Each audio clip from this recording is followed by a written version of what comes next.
दोस्तों यह है रोहन, जिसे उसके टीचर्स ने बताया था कि उसे बहुत मन लगाकर पढ़ाई करनी चाहिए जिससे उसे कोई अच्छी जॉब मिल जाए।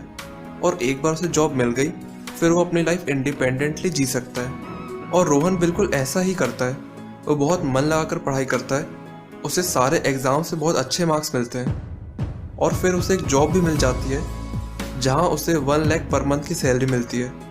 वो बहुत खुश हो जाता है ये सोचकर कि अब वो अपनी लाइफ फ्रीली जी सकता है। आज रोहन को उस जॉब में 25 साल हो गए, पर जैसी कंडीशन उसकी पहले थी आज भी बिल्कुल वैसी ही है। वो रोज़ सुबह जल्दी उठता है, टाइम मिला तो ब्रेकफास्ट करता है, वरना ऐसे ही अपनी जॉब के लिए चला जाता है। वो उस जॉब में पूरा दिन काम करता है, फिर 6-7 बजे घर आता है। दिन कब बीत जाता है उसे पता ही नहीं चलता।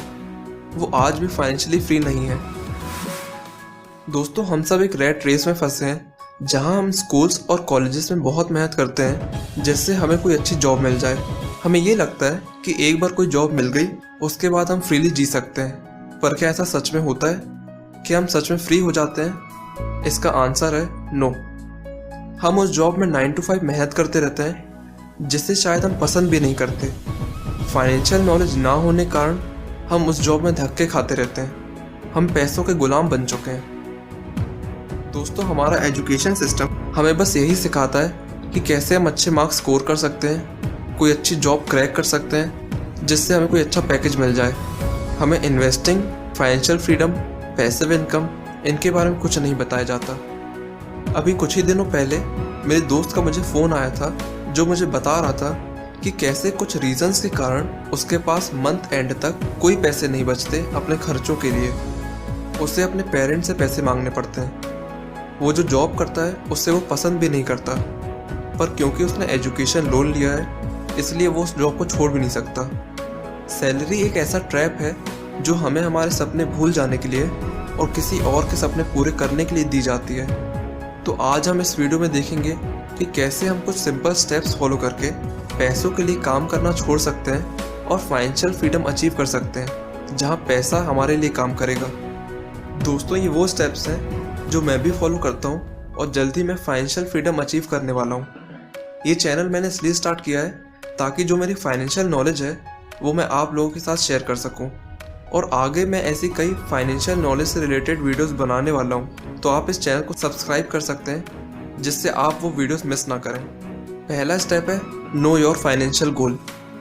सबसे पहले हमें ये डिसाइड करना होगा कि हमें फाइनेंशियली फ्री होने के लिए कितने पैसों की ज़रूरत है। ये पैसे इतने होने चाहिए जो हमें उतनी पैसिव इनकम जनरेट करके दे सकें जिससे हम अपने मंथली खर्चे कवर कर पाएँ बिना कोई काम करे। इसको हम एक एग्जांपल समझते हैं। ये है अजय जो फाइनेंशियल फ्रीडम अचीव करना चाहता है। अजय को अपने मंथली खर्चों के लिए 40,000 रुपये चाहिए, मतलब हर साल उसे 4,80,000 रुपये चाहिए। और अजय अपनी सेविंग्स को ऐसी जगह इन्वेस्ट करता है जहां उसे 8% का रिटर्न मिलता है। तो इस केस में अजय का फाइनेंशियल गोल होगा 60 लाख रुपए। अभी 60 लाख कैसे आया? क्योंकि जब वो 60 लाख रुपए सेव कर लेगा और उसे किसी ऐसी जगह इन्वेस्ट करेगा जहां उसे 8% का रिटर्न मिल सके तो उसे 60 लाख पे 8% के हिसाब से 4,80,000 रुपये मिलेंगे, जिससे वो अपने मंथली खर्चे कवर कर सकता है बिना कोई काम करे और फाइनेंशियल फ्रीडम अचीव कर सकता है। नेक्स्ट स्टेप है इन्वेस्ट योर सेविंग्स। दोस्तों अगर हम ये सोच रहे हैं कि पैसों को सेव करके उसे एफडी में रख देंगे और हम फाइनेंशियली फ्री हो जाएंगे तो ऐसा कभी नहीं होने वाला, क्योंकि एफडी में हमें 4 से 5% तक का रिटर्न मिलता है, पर इन्फ्लेशन तो 7% से इंक्रीज हो रही है। तो अगर हम आज बैंक एफडी में 100 रुपये रखेंगे तो अगले साल उन पैसों की वैल्यू 105 रुपये हो जाएगी। पर वहीं कोई प्रोडक्ट जिसकी कीमत आज 100 रुपये है वो अगले साल 107 रुपये हो जाएगी बिकॉज ऑफ इन्फ्लेशन। तो बैंक हमारे पैसों की वैल्यू बढ़ाने की बजाय उन्हें और कम कर देता है। हमें उन पैसों को किसी ऐसी जगह इन्वेस्ट करना होगा जहां हम 12 से 15% तक का रिटर्न कमा सकें, ताकि हम इन्फ्लेशन को बीट करने के साथ साथ अपने लिए वेल्थ भी जनरेट कर पाएं। दोस्तों चाहे हम जितने भी पैसे सेव कर लें, पर अगर हम उन पैसों को इन्वेस्ट करने की आदत नहीं डालेंगे तो हम कभी भी फाइनेंशियली फ्री नहीं हो सकते।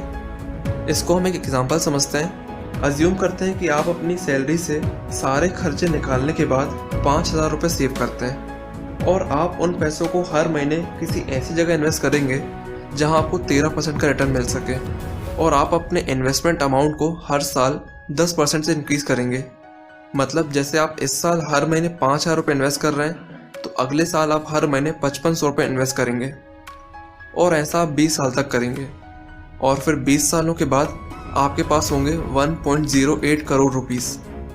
दोस्तों यही है पावर ऑफ कंपाउंडिंग। 5,000 के इनिशियल इन्वेस्टमेंट से आपने बनाए 1.08 करोड़ रुपीस। और दोस्तों ये पैसा इतना है जिससे मेरे हिसाब से आप फाइनेंशियली फ्री हो सकते हैं। अब बहुत लोगों का ये सवाल होगा कि हम 13% का रिटर्न कैसे कमा सकते हैं। तो दोस्तों ऐसे कई म्यूचुअल फंड्स हैं जिन्होंने लॉन्ग टर्म में 14 से 15% तक का रिटर्न दिया है। जैसे HDFC फ्लेक्सी कैप फंड ने 9 सालों में 14.5% का रिटर्न दिया है। पराग पारिक फ्लेक्सी कैप फंड ने 19% का रिटर्न दिया है और Canada Robeco emerging equity funds ने 20% का रिटर्न दिया है पिछले 9 सालों में। पर यह कोई फंड रिकमेंडेशन नहीं है, आपको अपनी रिस्क कैपेसिटी के हिसाब से ही फंड सेलेक्ट करने चाहिए। आगे आने वाली वीडियोस में हम ये भी देखेंगे how to select best mutual funds. तो तब तक के लिए स्टे ट्यून्ड। लास्ट स्टेप है लॉन्ग टर्म डिसिप्लिन इन्वेस्टमेंट। दोस्तों जो लोग अपने इन्वेस्टमेंट अमाउंट को लंबे समय तक इन्वेस्टेड रहने देते हैं वही लोग सबसे ज़्यादा वेल्थ क्रिएट करते हैं, क्योंकि लॉन्ग टर्म में रिस्क ऑफ नेगेटिव रिटर्न बहुत कम हो जाता है और हम कंपाउंडिंग का ज़्यादा से ज़्यादा फ़ायदा उठा सकते हैं। एक सर्वे हुआ था ये जानने के लिए कि स्टॉक मार्केट से सबसे ज़्यादा वेल्थ किन लोगों ने क्रिएट की है। सबको लग रहा था कि ये वो लोग होंगे जिनके पास सबसे ज़्यादा नॉलेज है या वो लोग जो कंपनी के अंदर की खबर रखते होंगे। पर जब रिजल्ट आया तो सब लोग शॉक हो गए। ये वो लोग थे जिनका नॉलेज लेवल शायद इतना हाई नहीं था पर पेशेंस लेवल बहुत हाई था। इन्होंने फुल डिसिप्लिन के साथ लॉन्ग टर्म के लिए इन्वेस्ट किया था, जिसके कारण ये सबसे ज़्यादा वेल्थ क्रिएट कर पाए। इसको हम एक रियल लाइफ एग्जांपल समझते हैं। ये है चार्ल्स जो एक फैक्ट्री में लोअर लेवल वर्कर हैं। इनकी सैलरी मात्र 18,000 रुपये थी, पर फिर भी ये किसी तरह मैनेज करके हर महीने 3,000 रुपये स्टॉक मार्केट में इन्वेस्ट करते थे और इन्होंने ऐसा 50 सालों तक किया। और आज यानी 50 सालों के बाद इनके बैंक अकाउंट में 153 करोड़ रुपीस हैं। अगर हम एग्जैक्ट नंबर देखें तो वो है 153 करोड़ 83,81,622 रुपीस। दोस्तों यही फ़ायदा है लॉन्ग टर्म इन्वेस्टमेंट का। जो चार्ल्स एक समय छोटे से रेंटेड अपार्टमेंट में रहते थे और कहीं आने जाने के लिए बाइसिकल का इस्तेमाल करते थे, आज उनके पास एक लग्जरी घर है और रोल्स रॉयस कार है। दोस्तों वॉरेन बफेट की नेटवर्थ आज 115 बिलियन डॉलर से भी ज़्यादा है। पर शायद आपको ये बात जानकर हैरानी होगी कि उनकी 99% वेल्थ उनके 60th बर्थडे के बाद ही जनरेट हुई है।